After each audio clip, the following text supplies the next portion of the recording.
Hello, this is World News America. I'm Shaun Ley. The headlines: concern mounts globally about a new strain of COVID identified in southern Africa. It's been designated a variant of concern by the World Health Organization amid fears it may be more infectious and more resistant to vaccine. This variant has a large number of mutations, and some of these mutations have some worrying characteristics. Right now, there are many studies that are underway. There's a lot of work that is ongoing in South Africa and in other countries to better characterize the variant itself. The United States, the European Union, Japan and others announced the suspension of all air travel from countries with cases of the new variant, a move criticised in South Africa as the wrong approach. Stopping travel from one country or even a small group of countries very soon becomes superfluous. It's really not the solution.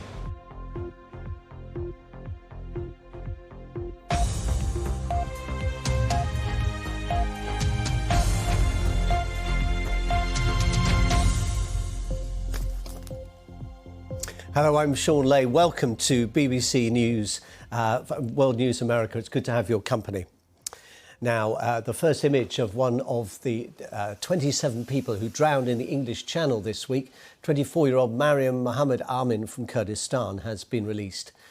And it's something of a bargain hunt because Black Friday is taking place, but can supply keep up with demand?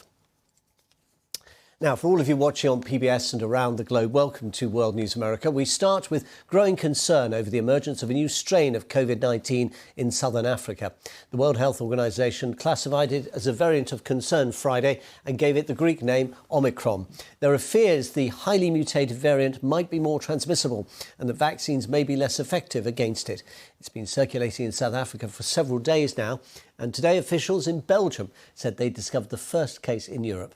The US has joined the European Union, Japan and others in announcing the suspension of direct flights from affected areas. South Africa has denounced the travel ban as unjustified and draconian. Our first report tonight is from the BBC's medical editor, Fergus Walsh. After months of opening up, the newly named Omicron variant means travel restrictions are back. At Heathrow, the last flights from South Africa arrived this morning. I feel extremely relieved because, who knows how long this is going to last, We've been told we have to isolate at home, so that shouldn't be too bad. From Sunday, only UK and Irish residents will be allowed in from 6 southern African countries, and they'll have to pay to quarantine in a hotel.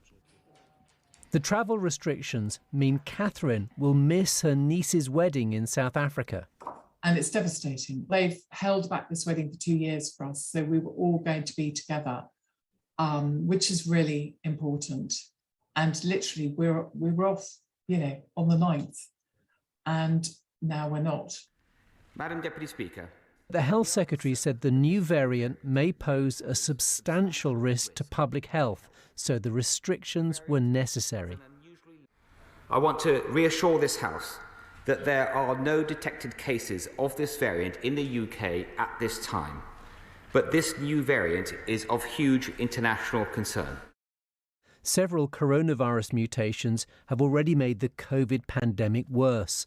The Alpha variant, identified in Kent, drove a huge wave of hospital admissions and deaths here last winter. The Delta variant, first detected in India, was even more transmissible and is currently the dominant strain worldwide. On paper, the new variant looks worrying, with twice the number of mutations found on Delta. Around 30 of these are in the spike protein, the key the virus uses to unlock our cells. And these changes may help it evade our body's defences. But so far, we don't know whether the variant causes more severe disease, whether vaccines will be less effective or drugs won't work. It's the sheer number and type of mutations that has scientists here troubled. Some of them are never been seen in combination like this before, and many of them we've seen in various variants of concern so far, but it's the complexity of the mutations that we're seeing today and the effects that it may have on both the immune response and transmissibility that are a huge concern. With Belgium recording Europe's first case of the Omicron variant, the European Commission in Brussels called for a suspension of air travel to affected African countries. We do know that mutations could lead to the emergence and spread of even more concerning variants of the virus that could spread worldwide within a few months. It is now important that all of us in Europe act very swiftly, decisively and united. Vaccine companies say they can prepare updated versions of their jabs, perhaps within 100 days, if the Omicron variant is found to evade immunity. Fergus Walsh, BBC News. The United States is also restricting travel from South Africa and from neighbouring countries from Monday. This is what President Joe Biden had to say a short while ago about the new emerging variant. I've decided that we're going to be cautious, make sure there's no travel to and from South Africa and 6 other countries in that region, and except for American citizens who are able to come back. But we don't know a lot about the variant, except that it is a great concern. It seems to spread rapidly, and I spent about a half hour this morning with my COVID team led by Dr. Fauci, and that was the decision we made. The President speaking a short time ago. Well, as we've just been hearing, the first confirmed case of the new variant was found in South Africa and in Botswana. The suspension of travel by the EU countries, as well as the US and UK, affects travellers from there, as well as from the countries of Namibia, Zimbabwe, Lesotho and Eswatini, formerly Swaziland. The South Africa government and scientific community has criticised the move, saying it'll cause more damage than good. From there, our Africa correspondent Andrew Harding reports. A technical university in Pretoria, South Africa, this afternoon. This is where the new variant was first properly identified, spreading fast among students. Obviously, this is so overwhelming. We are all worried, but the management took a decision to suspend all social gatherings and social activities. The impact here has been swift, with many countries now following Britain's lead in banning flights from South Africa. So this morning's arrivals in Johannesburg and Cape Town could be the last for some time. So it's absolutely ridiculous that they've imposed it again so quickly without really investigating this new variant. The timing for South Africa could hardly be worse. It's summer here, and the tourist industry was hoping for a big boost after 2 wretched years of lockdowns and red listings. No wonder South Africa's foreign minister has criticised the travel ban, calling it rushed, economically damaging, and urging Britain to reconsider. Not that that seems very likely, at least not in the short term. Today, South Africa is gearing up for a likely 4th wave, dominated by this new variant. But scientists here insist that trying to isolate countries or regions makes no practical sense. We saw with the Delta variant that within 3 weeks, 53 countries were reporting cases of the Delta variant. So stopping travel from one country or even a small group of countries very soon becomes superfluous. It's really not the solution. But could there be one upside to the arrival of this new variant? In recent months, South Africa's vaccine rollout has slowed down. It's the same in other African countries, partly down to a shortage of vaccines, but also due to public apathy. Fear of the new variant could change that.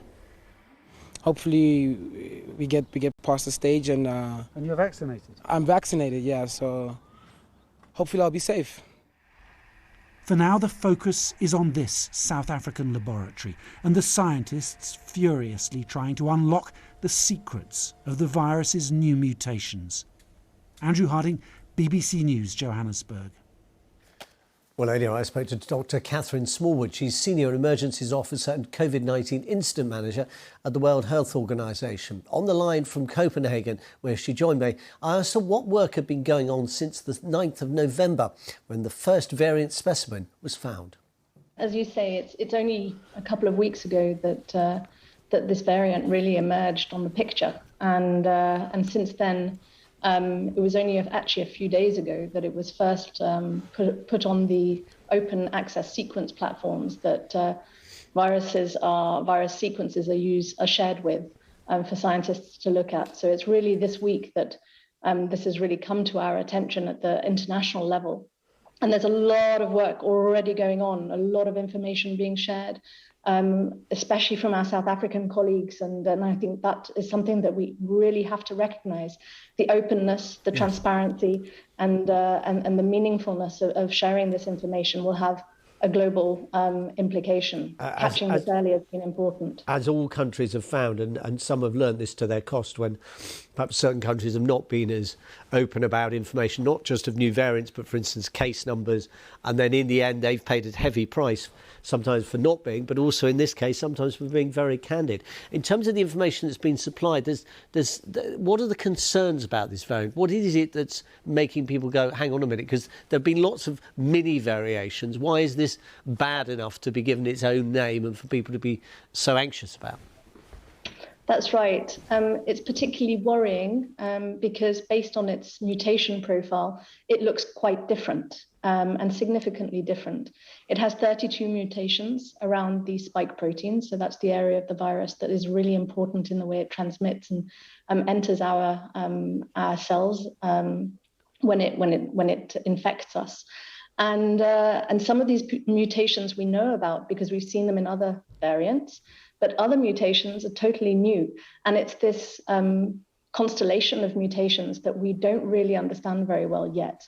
So that's why it's of particular concern at the moment. And of course, we're also looking at the transmission patterns in South Africa, where it has seemed to displace the Delta variant, which is or had been dominant in all of the country. Yeah.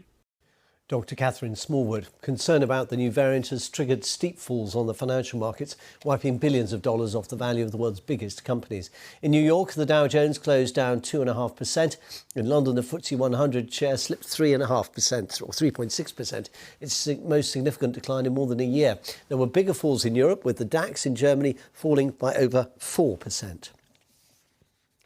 The French President Emmanuel Macron has accused British Prime Minister Boris Johnson of not being serious after Mr Johnson sent him a letter which he simultaneously posted on Twitter calling on France to accept the return of people making illegal crossings over the Channel. France has also withdrawn an invitation to the Home Secretary Priti Patel to attend a meeting this weekend to discuss the crisis.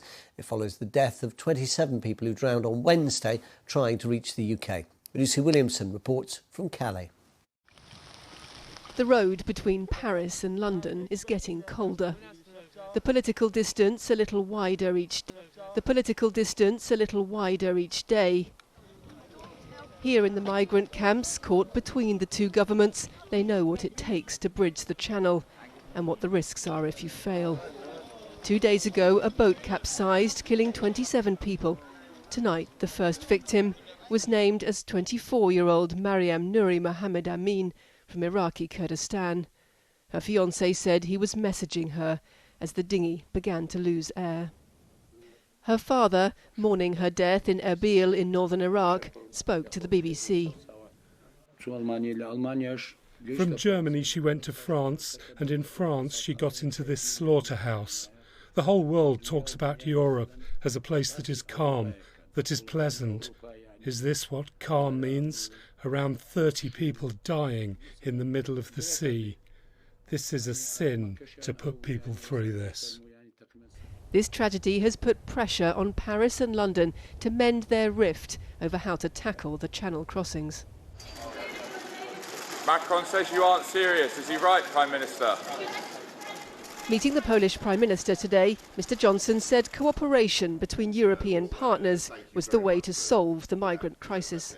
And of course that again underlines that this is a problem that we have to fix together and join. But France has accused the Prime Minister of doublespeak. Last night, in a series of tweets, Mr Johnson said he'd written to the French President Emmanuel Macron with some proposals. He tweeted the letter too, calling for joint patrols of French gendarmes and UK border force and suggesting that all illegal migrants who cross the Channel be returned to France. This, he said, would break the business model of the criminal gangs. France is irritated by Mr Johnson's style of diplomacy, and it shows. Je suis surpris des méthodes I'm surprised when things are not done seriously. We don't communicate between leaders on these issues via tweets or published letters. We're not whistleblowers. Come on. The ministers will work seriously to settle a serious issue with serious people. The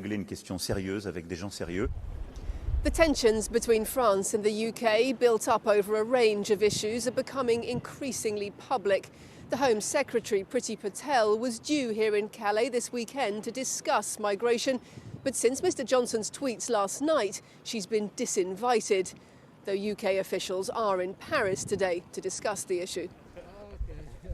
No invitations needed here, though. Through it all, migrants plan their next crossing attempts. Like Moise from Sudan, among those we met queuing at a food distribution truck. He's undeterred by the deaths of 27 people in the Channel this week. Would he stop trying if he thought he'd be sent straight back to France? This is my dream, and go to UK. If come back France again, I'm going to UK. Never not to stop. Not to stop, not to stop, never. Neither disaster nor diplomacy has stopped the rhythm of these crossings. An alternative to the promises of people smugglers can feel as remote here as the Elysee Palace or Downing Street. Lucy Williamson, BBC News, Calais. You're watching BBC World News America. Still to come on tonight's programme, it's Bargain Hunt Black Friday, but can supply keep up with the very considerable demand?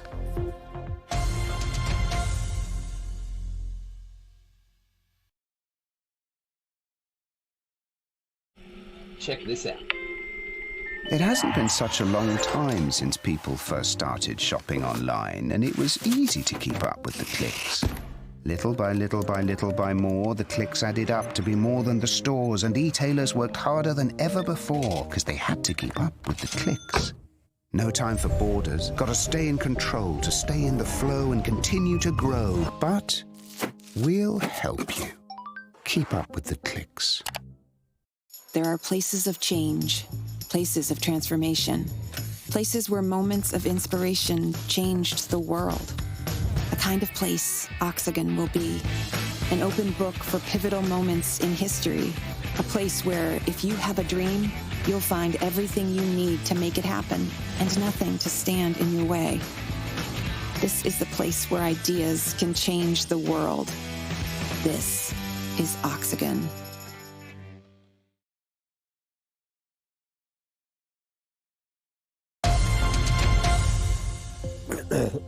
Let's get more now on our top story this hour. The new COVID-19 strain designated a variant of concern by the World Health Organization. The US and the EU are among those announcing the suspension of direct flights to affected countries, including South Africa.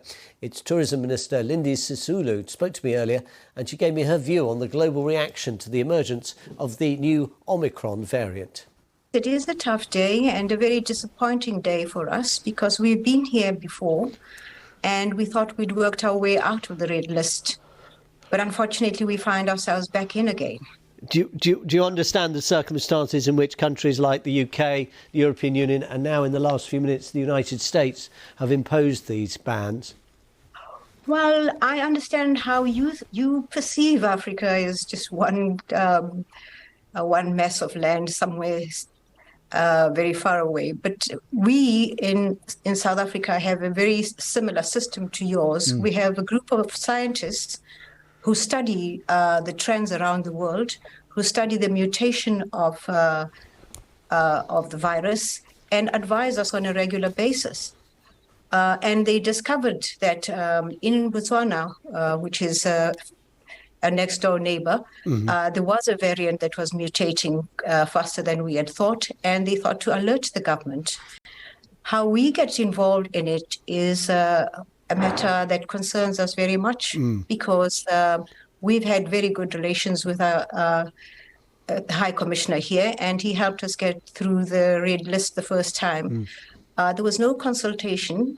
And we are bound by the WHO requirements to report any significant information. And you did just that, and I don't think anyone, no one would suggest that there was any tardiness on South Africa's part. Equally, though, governments with people travelling from South Africa, or perhaps people who've been on holiday in South Africa, who part of the tourism industry, come back. It's not surprising, is it, that they're going to impose some restrictions until they know more about this variant. The criticism before was that they didn't do it with the Delta variant, and as a consequence, a lot of people died.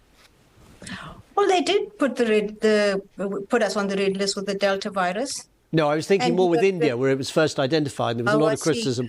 Do you see my point? Yes, I see your point. I see the correlation between that.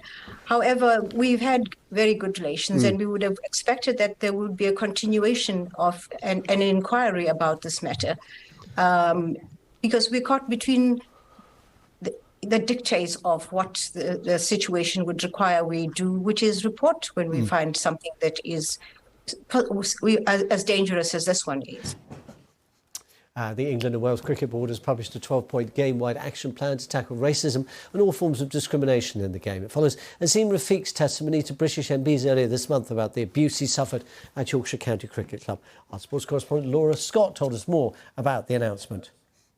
This comes at a time when the Chief Executive of the England and Wales Cricket Board, that's the governing body for cricket here, has said that it was like an earthquake hitting the sport, the racism crisis that's engulfed the club. And of course, what has happened over the last few weeks with the powerful testimony of Azim Rafiq and others has raised serious questions about the culture and governance within the game. And that is the focus of the 12 points agreed by the game today. This 12-point action plan covers a full review of the dressing room culture in English cricket, all the way up to the international level. The removal of barriers that are preventing ethnically diverse players from getting from the recreational level to the professional ranks, and making cricket grounds like here at Lord's more welcoming for everyone. So that will be including the food provision and the use of alcohol-free zones. On a governance level, boardroom diversity targets have been set with a deadline of April next year, and if the counties don't meet those targets, then they can expect to have their funding from the England and Wales Cricket Board withheld. Tom Harrison, who's in charge of the sport here, said today that he doesn't expect this plan to be the silver bullet. It won't answer all of cricket's problems, but what he hopes it is a good start. Laura Scott, now, no sooner have you cleared away all your turkey from Thanksgiving, if there's any of it left, that is, then the annual shopping extravaganza Black Friday is upon you. It's no longer just a day, though. Some retailers have been offering deals since the start of the month. This weekend, shoppers in the UK are expected to spend over $12 billion. Our correspondent Emma Simpson has more. It wouldn't be Black Friday without big TVs, gadgets and appliances flying off the shelves. This vast distribution hub in Newark is home to Britain's biggest electrical retailer. It's their most important time of the year, and the pressure's really on. It truly has been a perfect storm of shortages across the board. So we've taken on more warehousing space, we've got more stock than ever in our stores, and we've recruited over 3,200 colleagues across our business. So we've got the drivers, we've got the warehouse staff, we've got everything we need to deliver this peak. How many PlayStation 5s do you have then? Never enough of the PS5s, but we've got some and we're getting more. Black Friday deals started even earlier this year to help spread the demand. Even so, they're still processing an order every second here. This shopping bonanza is going to test many retailers to the limits, but it's the ones with the deepest pockets and the biggest clout with suppliers who'll likely cope the best. They sell a bit of magic at this small shop in York, potions and drinks. They don't do Black Friday, but they do need to conjure up more stock. Huge headache right now is not having the products we want on the shelves to sell. Stock being stuck all over the place, from here in the UK where we can't get manufacturers to make what we need, to as far as stuck in a port in China, some of our gift where not being able to get onto boats because the boats aren't there. It's frustrating and it's sad. There are fewer deals this year, and some aren't all they're cracked up to be, but shoppers are spending. I always love a good deal, and especially on Black Friday, yeah. We didn't plan on spending anywhere near as much money as we have, but we've got some. We saved a lot of money. This could turn out to be the biggest Black Friday yet, if retailers can deliver the goods. Emma Simpson, BBC News, Newark. I'm Shaun Ley. Thanks very much for your company on watching World News America. from the BBC.